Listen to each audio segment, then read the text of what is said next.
сәлеметсіздер ме, құрметті менің тыңдармандарым? Арнамды жоғалтып алмау үшін тіркеліп, қоңыраушаны басуды ұмытпаңыздар. Алдағы уақытта өте әсерлі әңгімелерді дыбыстайтын боламын. Апасының баласы. Авторы Камал Әлпейсова. Ұзақ жылдар бойы араласып, біте қайнасып, туыстай болып кеткен құрбысы Айымкүлдің ауылдағы тетелес сіңілісінің атына Сәлима сырттай қанығатын. Әуелі оның ерекше есімі елең еткізген Арайлы екен. Айымкүлдің әңгімелерін тыңдай жүріп, Арайлының аты аталғанда көз алдына жан дүниесі тап-таза, жүрегі шуаққа толы көрікті қызды елестететін болады. Таяуда құрбысының ұлы үйленгенде сыртынан атына қанық болған сол Арайлы сонау Қызылордадан келіп көбі қолғабыс жасады. Арайлы десе дегендей неше күн қарабаласта оның қабақ шытып ренжігенін, әлдекімге дауыс көтергенін немесе қызметін міндетсініп бұлданғанын көрмеді. Келген кісілерді биязы күлімсіреп күтіп алып, қошеметтеп шығарып салып жүргені, әр ісіне мұқият, тыңдарымды, қай шаруаны болмасын ұршықтай үйрететін. Арайлыға сүйінсінбеген адам кемде-кем. Мынадай жанашыр сіңлісі бар Айымкүл не деген бақытты деп, бұл да құрбысына қызыққан. Той жабдығын жасап жүріп Арайлы екеуі етене жақын танысып, бір-біріне іш тартып, туысқандай болып кетті. Содан да болар оның әлсін-әлсін терең ойға батып, әлденеге қобалжып жүргенін қабағынан аңдыған Сәлима жасы үлкендігін пайдаланып бірде суырт бақтап сыр тартты. Арайлының да күткені осы екен. Әпкесі не істерімді білмей басым қатып жүр. Ой түбіне жете алар емеспін, ақыл қосыңызшы деп жанына батып жүрген жағдайын жайып салды. Менің күйеуім Баймұрат, әке-шешесінің тұңғышы болған соң, әжесінің бауырында өсіпті, деп бастаған әңгімесін Арайлы өз анасын атымен атайды. Күні бүгінге дейін анам деп мойындамайды.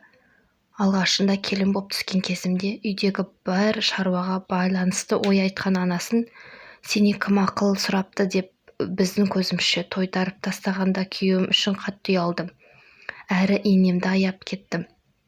Атама жалтақтап ұлын тыйып жөнге салатын шығар, ал күйеуім анасынан кешірім сұрар деп ойлағанмын.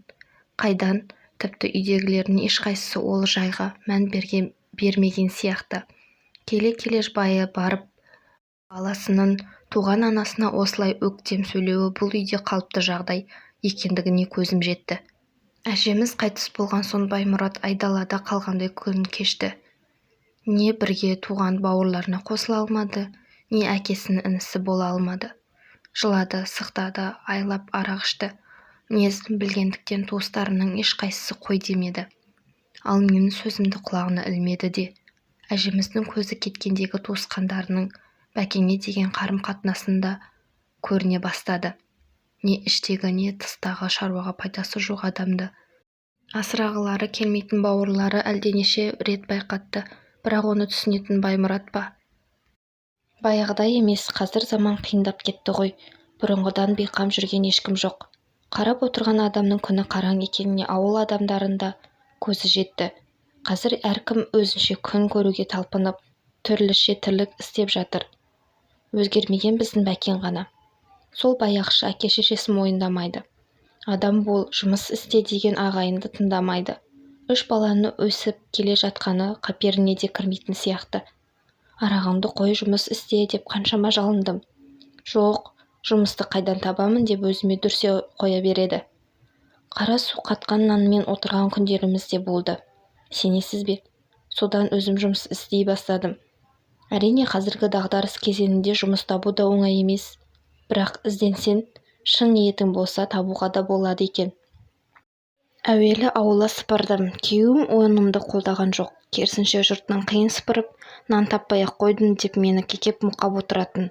Сосын автобуста билет сатушы болдым. Қайыр сұрап жүргенде ол да жұмыс болып па деп тағы жаратпады. Содан соң автопарктың асханасына жұмысқа кірдім. Азғантай айлығы бар, қалғанын азық-түлікпен береді. Балаларымның тозып кеткен киімдерін жаналап, күнделікті ыстық тамақ ішетін болдық. Бір күні біздің асханаға ет шабушы керек болып, бастығымыз әрі менің жұмысыма риза болғандықтан, әрі шиттей балаға шағым бар екенін білетіндіктен сол жұмысқа күйеуімді алмақ болды. Жүгіріп келіп күйеуіме жағдайды түсіндіріп едім. Қан, алжапқыш байлап жүрмекпін бе сонда, деп бармай қойды. Мен төзімім жеткен жері осы болды. Олай болса аштан өле қал. Мен енді сені бақпаймын дедім.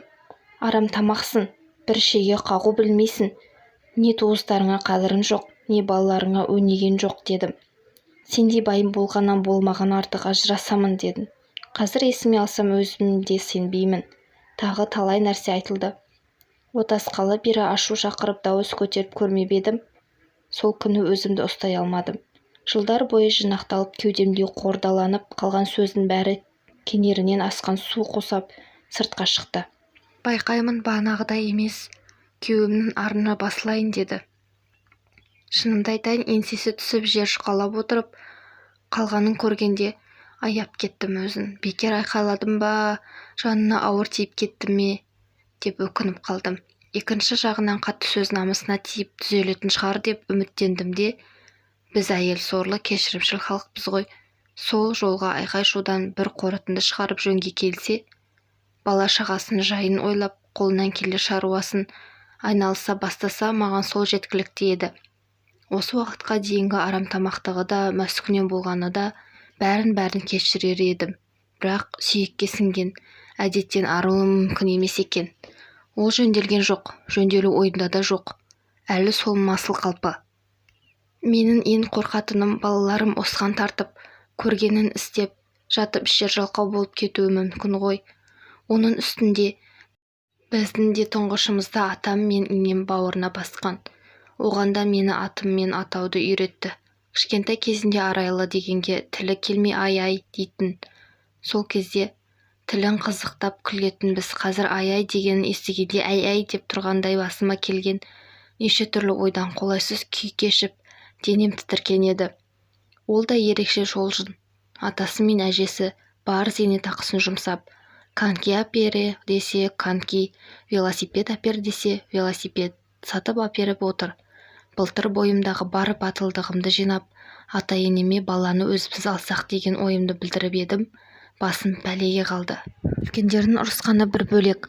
Қайын сіңілерім үдіре көтеріліп, бір ауыз сөзім үшін біразға дейін отырсам опақ, тұрсам сопақ күй кештім. Жаман айтпай жақсы жоқ демей ме? Ертең ата-енемнің көзі кеткенде ол да Баймұраттың кебін кие ме? Қай үйірге қосыларын білмей дал болып қалама деп уайымдап жүргенімді олар қайдан білсін? Ең жаманы да осы. Менің балама айтқан ескертпелеріме енем емес, қайын сіңілерімнің қарсы шығатыны. Таяуда балама атаңның қасына еріп жүріп, бірдеңелерді істеп, үйрен, ештеңе істеу білмейтін, қолынан түк келмейтін адамның өмір сүруі қиын болады. Еш шаруаға қыры жоқ адамға өзгелер мүсіркеп қарайды. Оның жұмысында да, үйінде де қадірлі сыйлы болу екі талай. Деп ақыл айтып отыр едім, қыздар. Жұмысын болмасын, ол сендердің балаларың емес. Ойпырмай, сенің ғана жаның ашиды екен ғой деп өзімді біраз жерге апарып тастады. Шудан қашқан момын енем, қойшы шырағым, ақылы кіргенде өзі де үйренеді деп қыздарына жалтақтады. Сонда ақылы қашан кіреді? 40-қа келген Баймұраттың ақылы әлі кірген жоқ. Одан өнеге алса бұл бала қандай болмақ? Шынымды айтсам, қазір күйеуімнен әбден көңілім қалды. Жұмыс істесем де, үй ішін жөндеп, балалардың сабағын қарап отырса да шүкір дер едім. Оныкі тек ұйықтау мен телевизор қарау. Арақ ішуін де қояр емес. Тіпті сол арақты қайдан табатынына таңым бар. Балалардың керек-жарағын алуға табылмаған ақша оның арағына табылады кетеді. Өзім оның мені сыйлайтындар көп, сондықтан көңілімді қалдырмайды деп мақтан етеді. Бүйтіп сыйлағандары құрсын. Көріп жүрмін ғой, айналасына жиналатындар да өзі сияқты. Өмірдің жақсы жақтарын көрмей, кем-кетігін санамалап, сынап мінеуді ғана білетіндер. Ал өмірді жақсарту өз қолдарында екендігі ойларына кіріп те шықпайды. Ойлап, ой түбіне жете алмай шаршадым. Айымкүлдер жақында ғана үйге көшкелі жатыр екен. Менің жайыма әбден қанық. Тұрмысқа шыққан алғашқы жылдар-ақ маған сенің күйеуің ешқашан адам болмайды. Еркек емес, мойныңа ілінген қамыт бұл. 12 мүшесі сапсау мүгедек, өмір бойы асырайсын деп еді. Мойындамасқа шарам жоқ айтқаны келді. Өткен өмірінің өкінішті, мұңлы тұстарын есіне түсірген Арайлының әңгімесі Салиманы осыған дейінгі тып-тынық, мамыражай күйінен кілт шығарып, ұйқысынан айырды. Енді ол қызметінде жүрсе де, оңаша отырса да жас келіншектің көз жасын сыға отырып айтқан әңгімесі құлағында жаңғырығып, оған қалай көмектесемін деп санасы шарқ ұрды. Өзім бір жақты ойлайтын шығармын деп, әркімнен сыр тартып, сыралғы достарынан ақыл-кеңес сұрады. Міне қазір де ойында сол әңгіме. Автобус терезесінен сыртқа қарап, ойға шомған әйелді сырт адамдар Астананың көрікті көшелерін қызықтап келе жатыр деп ойлауы мүмкін. Ал Салиманың көз алдында сәулетті ғимараттардың салтанаты емес, жанары жасқа толған Арайлының бейнесі. Бүгінде оның сұрағына жауап іздеп, жас кездерінде бастарынан осыған ұқсас жай өткен білетін екі құрбысы Айжан мен Назираға барып жолығып қайтқан беті осы. Қазіргінің келіндерінде ұят жоқ, деді Назира мұның әңгімесі аяқтала салысымен. Кемпір байғұс өз балаларының жырып, соның баласын аузына тосып отырса да жақпайды. Қызғанса қызғанған шығар, онда тұрған не бар? Ертең өзі кемпір болғанда көрер ме еді қалай? Жырлағанын сен өз ыңғайына қарай бұрып отырсың ғой, Назира, деді Айжан ойлана сөйлеп. Сіздің үйдегі шешеміздің немерелерін бауырына басып отырғанын білеміз ғой. Сен ол тұрғыдағын ойлана мәселені жалпы алып қарасайшы. Ау, қалай жалпы алуым керек сонда? Шешем байғұс аузы көпіріп балаларын бағып жүргенде олардың келіп тікіндеп бірдеңе дегенін есту қалған екен маған. Немене бәлденені? Баласын бауырға алса ше, ұйқым тыныш болды деп қуанбай ма қайта? Атын атанғанда тұрған не бар? Бесікте жатқан кезінен бағып-қағып отырған шешемді мама демегенде кім айтады? Тапқан анама, баққан анама дегенді шығарған мен емеспін ғой. Шындығында сапам анамды айтам, жалап жұқтап сүюге жоқ адам болатын. Мені оңашада құшақтап шашымнан иіскеп ботақаным сол дейтін елжірей сөйлеп маған сол жеткілікті еді. Бойым шымырлап, жүрегім дүрсілдеп, кеудемнен шығып кете жаздайтын. Институтқа түскенімді айтуға үйлеріне барғанымызда көзінде шөп-шөп етіп толып тұрған сезімнің айтуға батпай әжеме жалтақтап қарай бергені есімде. Сонда анамды аяп, жүрегімнің ауырғаны әлі есімнен кетпейді.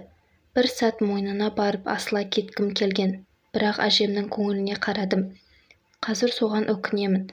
Сәпам мен 30-ға толған жылы кенеттен қайтыс болды. Сүйегін шығарарда әкемнің туыстары бірінен кейін бірі келіп, даусыңды шығарып, мама деп жыла деп ақыл айтты. Неге олай дегендерін қайдан білейін, бәлкім солай десем анама жеңіл болатын шығар. Әлде әдеттегідей менің жағдайымды ойлап, маған жеңіл болсын дедім екен. Соны әлі күнге дейін білмедім. Бірақ өмір бойы мама дегізбей келіп, енді айт дегендеріне жыным келді. Мені бір автомат машина дей ме екен? Түймешесін басып қалсаң, қалаған сөздерін айта салатын. Ішім өртеніп күйіп бара жатса да тығылып ештеңе де алмадым. Зарлап, жылау, жоқтап айтып отырған сіңілеріме де қосыла алмадым. Бейне бір марқұм әжем жаратпай қарап тұрғандай сезіндім өзімді. Ал сіңілерім менің өздеріндей жер бауырлап жыламағанымды басқаша ұқты. Анамыздың қазасына қайғырмады деп санады. Балада немере ыстық дегеннің мәнін де түсінген жайым бар. Бір жақтан кешіксе, әке-шешелерінен бетер берекем кетіп, зәре-құтым қашады. Кейбір істерін ақтап, немерелеріме адвокат болуға тура келеді. Олар да үйіріліп, қасымнан шықпайды. Бұл да бір қызық. Өмір осылайша өтіп жатыр. Әжем көрішегін көрмей, көрге кірмейсің деп отыратын. Соның бәрі рас екен. Қуаныш келіп қайғымды жуып шаяйын. Жетістікке жетіп, жеңілісімді ұттырған кездерді бастан кештім. Бірақ ұл өсіріп, қыз өсіріп, немере сүйген мен үшін ұмытылмас, өмірде орны толмас өкініш. Анамды көз тірісінде анам деп еркелей алмағаным. Қазір шүкір, кім не дейді деп жалтақтайтын жастан өттік қой. Біраз біз сияқты екі жақты тәрбие алған адамда бала кезде қалыптасқан, сүйекке сіңген қасиет қалмайды екен. Міне қазір де Арайлының Салимаға қойған сұрағына тура жауап берейін десем, іште бір сезім тілімді байлап, әлде қалай ести қалса марқұм әжемнің туыстарының көңілдеріне келе ме деп мүдіре берем. Дегенмен бір нәрсенің басы ашық. Меніңше Арайлының әңгімесіне төрелікті оның күйеуі сияқты апасының баласы болып өсіп, өмірде өз жолын таба алмағандар немесе үлкендердің бауырында өсу туралы жалпылама мағлұматы бар адамдар не мына біздің Назира сияқты жалған намысты жыртушылар емес, апасының баласы болу сияқты ерекше мәртебенің артықшылықтары мен кемшіліктерін басынан кешкен жан айту керек. Мен сол соңғылардың қатарындамын. Баланың өз ата-анасынан, бауырларынан бөлектеп өсірудің болашақта ол үшін қатпар-қатпар қиындығы болатынын біздерден артық ешкім айта алмайды. Әзірше мұны ескеретіндер некен-саяқ екені өкінішті. Осымен әңгіменің соңы. Алдағы уақытта өте әсерлі әңгімелерді дыбыстайтын боламын. Арнамды жоғалтып алмау үшін тіркеліп қоңыраушаны басуды ұмытпаңыздар.